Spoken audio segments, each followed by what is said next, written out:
Apa sih sebenarnya yang dicari investor begitu ya? Untuk start bisnis itu dari pendanaan sendiri, Mbak. Kapan sebenarnya pengusaha pemula ini dikatakan, oke, saatnya saya ingin menarik investor atau membutuhkan investor?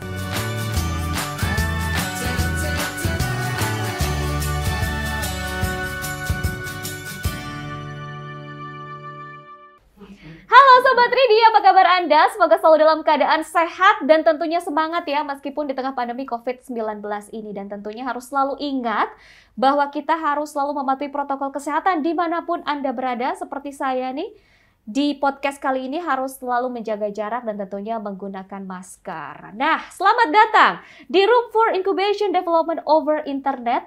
Dan tema kita hari ini begitu luar biasa. Selama 30 menit ke depan, saya Widi Dwinanda akan menemani dengan tema What Investors Are Looking For. Nah, tujuan tema ini adalah untuk memberikan informasi sekaligus edukasi bagi para tenan untuk mengembangkan usahanya lebih besar lagi, terutama untuk mendapatkan investor. Nah, tapi untuk membahas ini tentunya saya tidak sendiri, sudah ada narasumber yang begitu luar biasa, mumpuni di bidangnya, yaitu ada Bapak Jeffrey Pratama selaku Venture Capitalist sekaligus konsultan inovasi di bidang funding.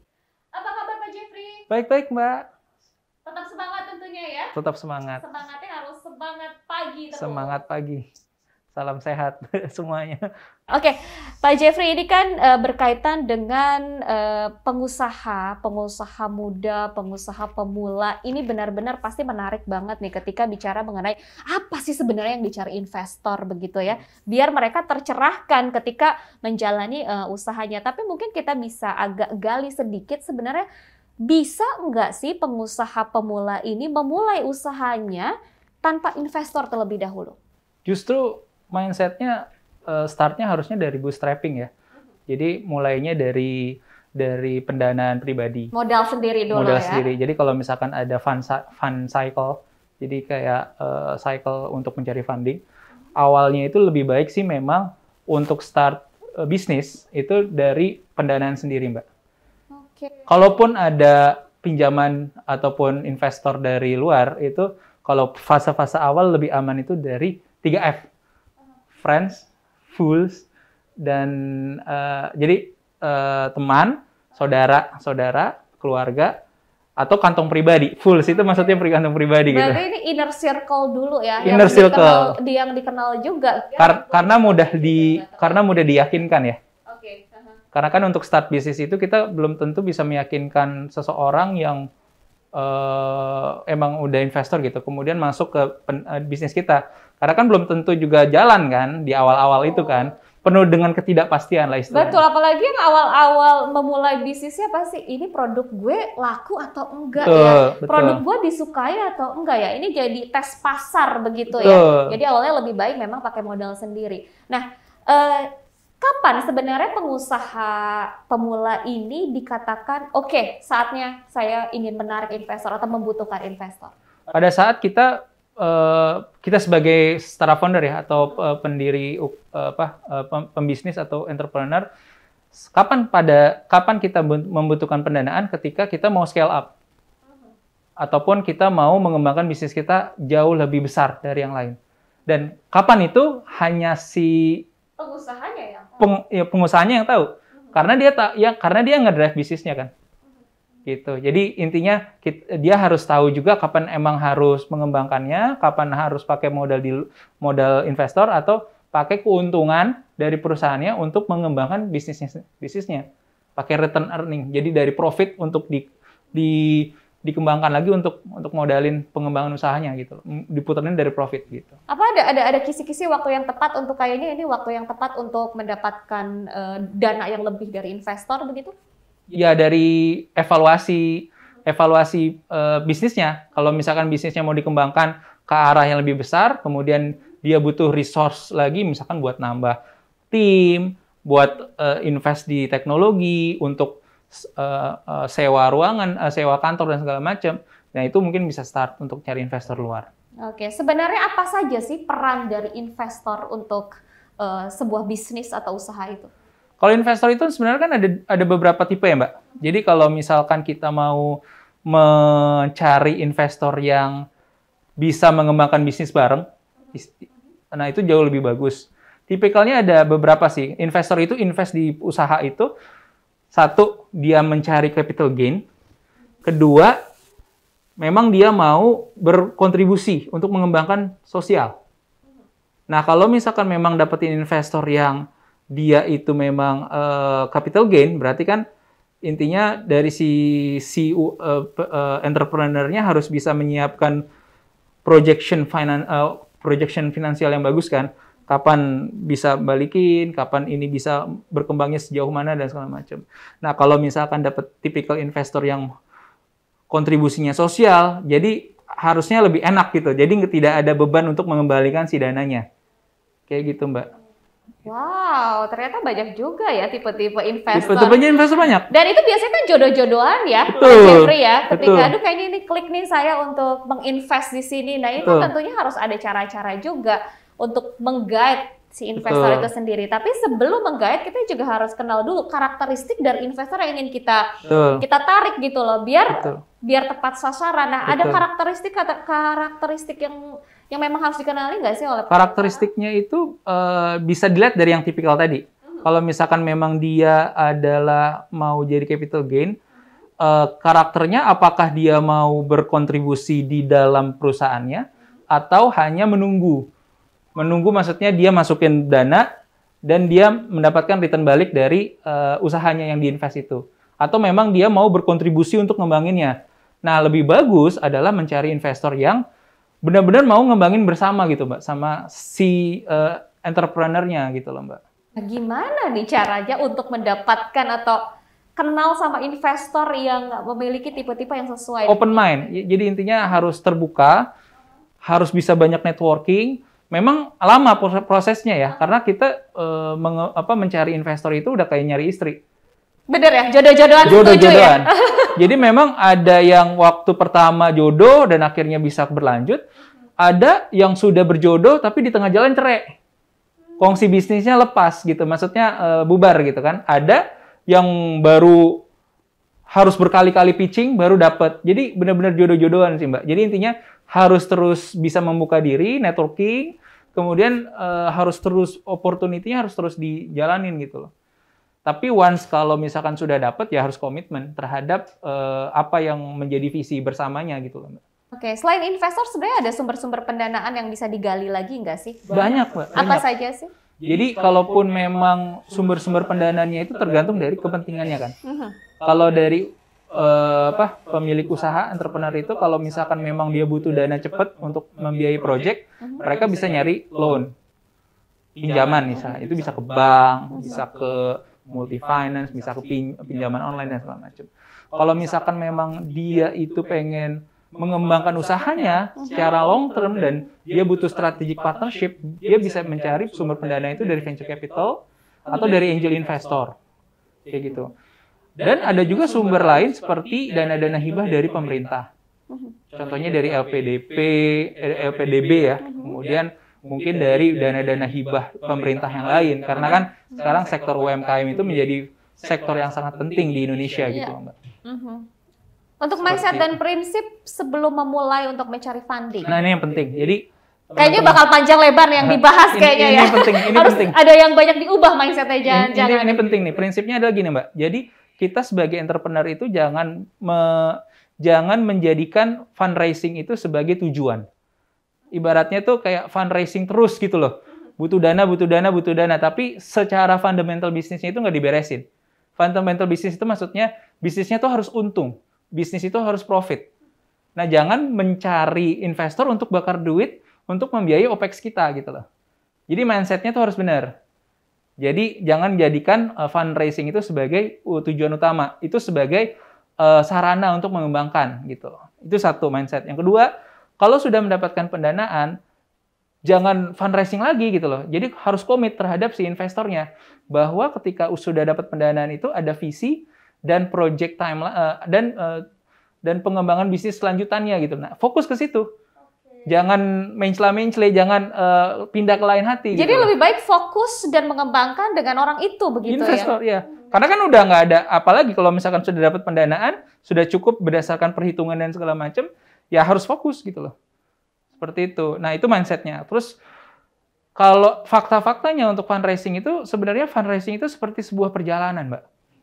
Sebuah perjalanan traveling lah istilahnya. Kalau misalkan Mbak ada traveling mau ke Bali. Ketemu orang. Ketemu orang. Maksudnya traveling itu kan pasti ada tujuannya.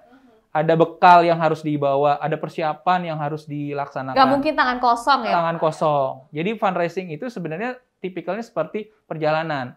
Tujuannya harus jelas. Perbekalannya, perencanaannya juga harus jelas. Kemudian apa yang harus disiapkan juga harus jelas. Dan memang tujuan akhirnya itu akan bertemu banyak investor kan. Nah, kalau sudah bertemu banyak orang, investornya tipikalnya seperti apa dan segala macam, kalian harus bisa membuka diri. Intinya adalah kalian harus tahu nih, tipikal investor apa yang kalian sukai, cocok dengan kalian. Apakah tipikal investor yang mau ngedrive bisnisnya, atau tipikal investor yang ya udah, gue punya uang, kemudian chip in, ya gue percaya sama entrepreneur-nya. Atau seperti itu, atau seperti apa. Nah, itu si entrepreneur harus mengetahui tipikal investornya.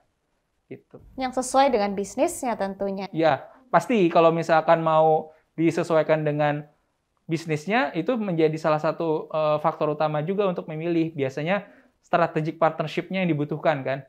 Mentorship-nya, networking-nya, kayak gitu. Yang dibutuhkan. Kayak gitu. Oke, itu kan tadi yang menarik yang salah satu disebutkan adalah kita harus tahu nih persiapan apa. Yep.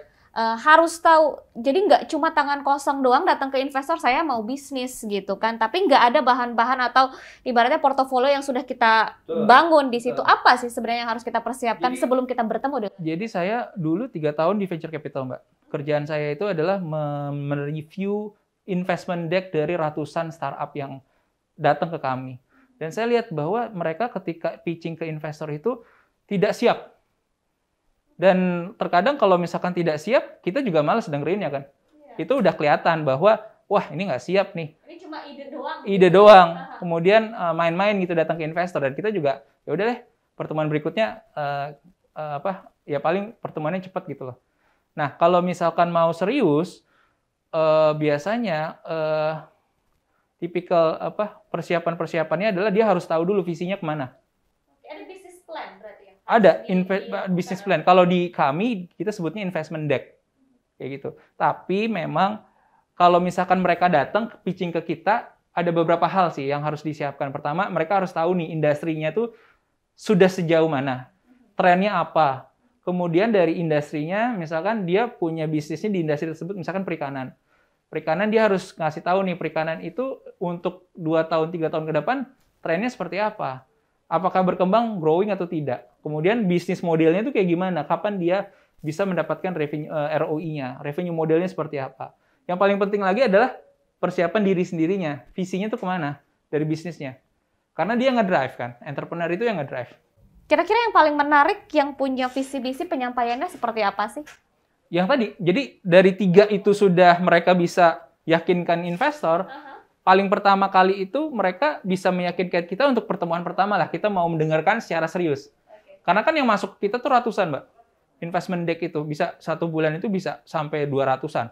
Dan kita kan harus short investment deck-nya kan, menjadi mungkin 5 atau 10, 5-10 gitu. Nah, kalau untuk mendapatkan first attention, gitu ya first attention ya, lu harus bisa meyakinkan kita di pertemuan pertama seberapa menjanjikan kayak gitu. Oke, ini juga kan pasti dibutuhkan adanya proposal bisnis terlebih dahulu untuk pertama kali mungkin yang untuk orang asing begitu ya, yang biar tahu sebenarnya bisnis kita itu seperti apa. Ada tips nggak sih membuat proposal yang menarik yang akhirnya cuma baca selembar 2 lembar aja, oke ini dia bisnis yang menarik begitu? Wah, ini pembahasan bisa beberapa jam nih. Tapi ini Pak, intinya terutama banyak banget pasti yang mengalami kendala seperti ini untuk memulai begitu, Pak. Jadi kalau misalkan kita mau melakukan proses pencarian funding, ada beberapa data yang harus disiapkan. Pertama, investment deck itu 1. Yang kedua, financial projection. Nah, kalau untuk proposal bisnis atau investment deck itu yang paling bagus itu adalah jangan terlalu panjang ya, Mbak. Jadi intinya harus, kalau kita biasanya 10 slide, 15 slide gitu ya. Kemudian isinya harus bisa visual, jangan terlalu banyak teks. Kemudian alurnya itu kalau bisa start dari problem statement. Problem statement-nya apa yang mau diselesaikan. Kemudian problem statement itu juga harus didukung dengan data yang kuat. Seberapa besar sih marketnya yang mau dituju. Dari problem statement itu baru kita ke solusi. Solusinya apa yang akan mereka tawarkan? Solusinya pas nggak dengan kebutuhan dari customer-nya. Solusinya itu nanti kan dijabarin tuh. Produknya apa, servisnya apa, semua yang harus dibutuhkan apa, dan segala macam. Nah, kalau solusinya udah dijelaskan, baru dijelaskan lagi secara traction, pembuktian dari solusi tersebut. Apa sudah sejauh mana nih traction-nya? Kalau misalkan dia adalah teknologi, mungkin downloaders-nya, kemudian yang berbayar berapa, yang gratis berapa, kemudian yang paling penting kan masalah revenue ya. Biasanya revenue itu bisa menceritakan banyak hal. Oh, berarti ternyata dari pelanggannya mau untuk beli produk dan servisnya. Setelah itu baru kalau misalkan kita ngomongin tentang traction, bisa dijelaskan lagi timeline-nya mau kemana arahnya. Kemudian dari sisi tim, nah tim harus penting karena kita sebagai investor yang mau invest di perusahaan startup, perusahaan seed yang benar-benar baru awal, itu akan melihat founders itu sebagai faktor yang paling utama dalam menilai bisnisnya. Kalau misalkan founders-nya itu benar-benar kompeten, dia punya tim yang solid, kemudian secara komposisi tugas dan tanggung jawabnya itu saling melengkapi, kita juga pede untuk invest kayak gitu. Timnya, kemudian dari sisi finansial revenue-nya, ya kan. Kemudian kalau misalkan dia sudah mendapatkan pendanaan, siapa yang mendanakan, dan terakhir, kalaupun memang mereka butuh dananya berapa, peruntukannya untuk apa aja, dan apa yang ditawarkan ke investor dari kebutuhan dana tersebut, Mbak. Kayak gitu sih. Itu investment deck. Investment deck itu memang menjadi formal dokumen yang penting. Dan banyak startup founder gagal untuk mensajikannya dengan detail. Kayak gitu. Dan akhirnya ketika tidak bagus dan tidak solid gitu ya, kita bisa nolak juga di awal. Jadi akhirnya prosesnya nggak lanjut gitu loh. Oke, kalau kalau nggak menarik gitu ya, berarti bisa langsung di-cut saat itu? Bisa, Mbak. Prosesnya kan biasanya kalau misalkan kita mau memanggil mereka untuk present, kita akan melihat investment deck-nya. Dikirimkan ke email kita. Kalau misalkan emang dari awal itu nggak bisa bagus menceritakannya ataupun menjelaskannya, kita juga nggak akan follow up lebih lanjut gitu loh. Kalau sudah tertarik ada follow up lagi, itu biasanya prosesnya berapa lama sih sampai akhirnya tekan kontrak kerjasama? Kalau dari konsepnya, kalau yang venture capital ya, kalau venture capital tuh 6 bulan sampai 5 sampai 6 bulan. Itu memang paling cepat. Ada juga yang sampai 1 tahun kalau lama. Kayak gitu. Oke, jadi memang tahapnya sangat banyak sekali ya, dan memang harus benar-benar diperhatikan tahap demi tahapnya. Karena kita bukan bank. Kalau bank itu kan punya aset yang mereka harus kasih gitu ya sebagai jaminan. Jaminannya. Kalau venture capital itu mempercayakan uang kita untuk dikelola begitu kan? Nah, kalau venture capital itu atau investor itu udah ready aja nih uangnya, kalau misalkan udah dimasukkan ke si UMKM atau startup sudah sejauh mana nih? Kalau gagal ya udah kita kan rugi kan? Mau untung rugi kita sudah pasrahkan kepada pengusaha. Makanya analisa di awal harus benar terhadap bisnisnya gitu loh, Mbak. Nah, ini kalau misalnya ternyata sudah tertarik begitu ya, investor sudah tertarik, sudah kerjasama, itu kan berarti yang harus diperhatikan adalah ini nih, hak dan kewajiban, begitu. Apa saja yang harus diperhatikan? Jadi kalau misalkan sudah dapat komitmen dari investor itu sebenarnya inilah proses, startnya di sini. Saatnya pembuktian begitu ya? Pembuktian, dan pusingnya di sini, karena belum tentu dapat duit itu bisa mengembalikan, dan kita punya tanggung jawab untuk bisa menghasilkan sesuatu kan. Nah, hak dan tanggung jawabnya, kewajibannya pasti kan kita reporting ya. Reporting kepada investor bahwa kita itu pemakaian dananya segini. Dananya akan dipakainya untuk apa aja. Dan akan ada monitoring bisnis secara bulanan. Itu tergantung dari ini aja sih. Kontraknya. Negosiasi. Negosiasi, baik. Kalau misalkan dananya diturun di per bulan, bagaimana? Berapa besarnya? Kemudian kalau misalkan dananya turun di awal besar, langsung 100%, gimana konsekuensinya? Macam-macam seperti itu sih. Oke, dan haknya untuk investor itu, kalau misalkan ada opsi untuk dividen, pembagian dividen itu berapa lama, berapa kali dalam 1 tahun. Kemudian apakah ada perwakilan dari pihak investor untuk masuk ke dalam manajemennya si entrepreneur, si perusahaannya, seperti itu. Dan memang ya tadi kembali ke mindset, jangan menjadikan fundraising itu sebagai tujuan utama, tapi memang kalau kita sudah dapatkan investasi harus fokus.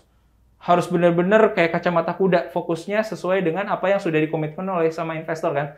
Lu mau ke arah mana nih visinya? Mau gede ini sebesar apa? Kayak gitu, Mbak. Biasanya untuk pendanaan investor itu mengeluarkan 100% di awal atau secara kalau apa secara namanya, resiko bertahap? lebih aman investornya adalah pembagiannya itu per bulan. Per Karena kan bulan. kita bisa monitoring performance-nya dari si startup kan. Jadi itu tergantung negosiasi Ini ya? tergantung negosiasi. Cuman kalau kita prefernya lebih baik sih bulanan. Karena kita bisa melihat pertanggungjawaban dan monitoring dari performance bulanannya.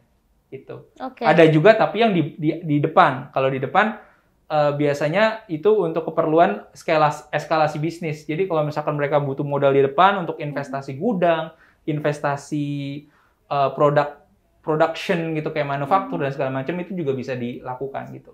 Tergantung negosiasinya aja sih. Cuma secara resiko kita memilihnya per bulan. Per bulan ya? Per bulan. Lebih aman. Terutama aman. untuk UMKM atau mungkin pengusaha kecil yang startup Ya, seperti kalau dari itu ya? sisi startup kita bisa memanage resiko kita. Dari sisi startupnya dia bisa melihat, dia bisa kerja keras gitu loh. Maksudnya lebih bisa memonitor progres dia gitu loh. Baik. Gitu sih. Tapi ada kemungkinan nggak di tengah jalan, misalnya investor nggak ngelihat, oh ini nggak perform nih, di-cut begitu? Banyak, Mbak. Itu bisa terjadi? Bisa terjadi. Meskipun sudah taken kontrak begitu? Iya. Itu juga Bisa memang terjadi. punya hak begitu ya Iya. investor seperti Akhirnya itu? kalau misalkan diputus kontrak, tinggal dihitung aja berapa equity yang tersisa. Misalkan kalau misalkan baik. perjanjiannya adalah milik saham gitu ya, untuk 2M, untuk 10% misalkan. Ternyata di tengah jalan nggak sampai 2M. Katakanlah 500 juta, ya udah tinggal bagi rata aja, pro rata.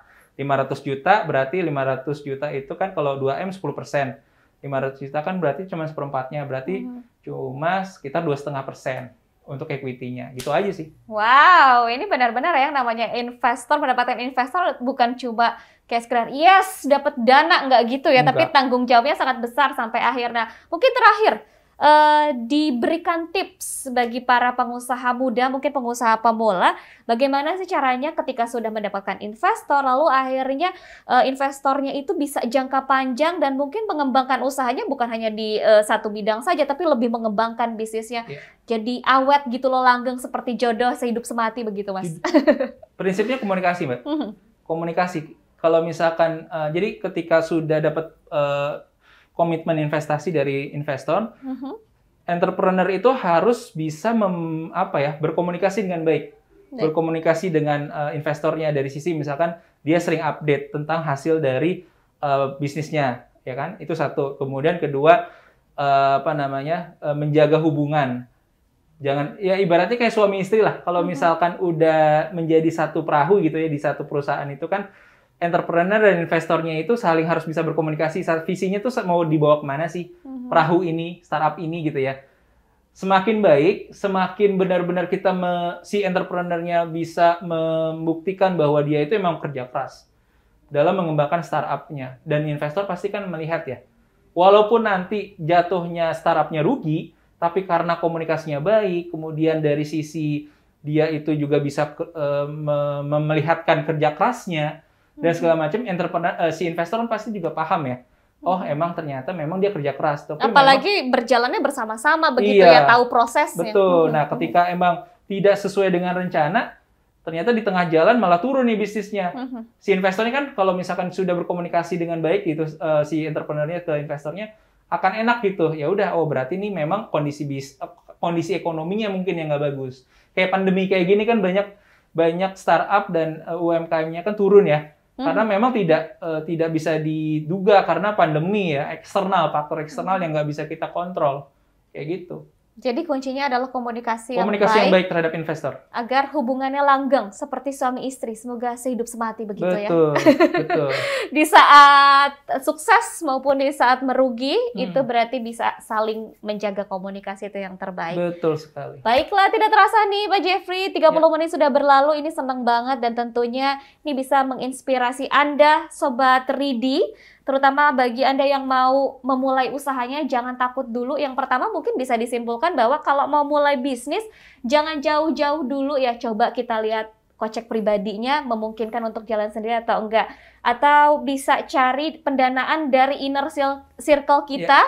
biar kita ngetes pasar nih. Ketika sudah bisa mengembangkan, barulah kita mulai percaya diri dengan adanya portofolio kita di bisnis sebelumnya untuk bisa mendapatkan investor ataupun pendanaan dari sumber lainnya yang bisa mengembangkan usaha kita lebih luas dan lebih besar lagi. Baiklah, terima kasih banyak sekali lagi Pak Jeffrey atas waktunya dan semoga perbincangan ini bermanfaat bagi Anda.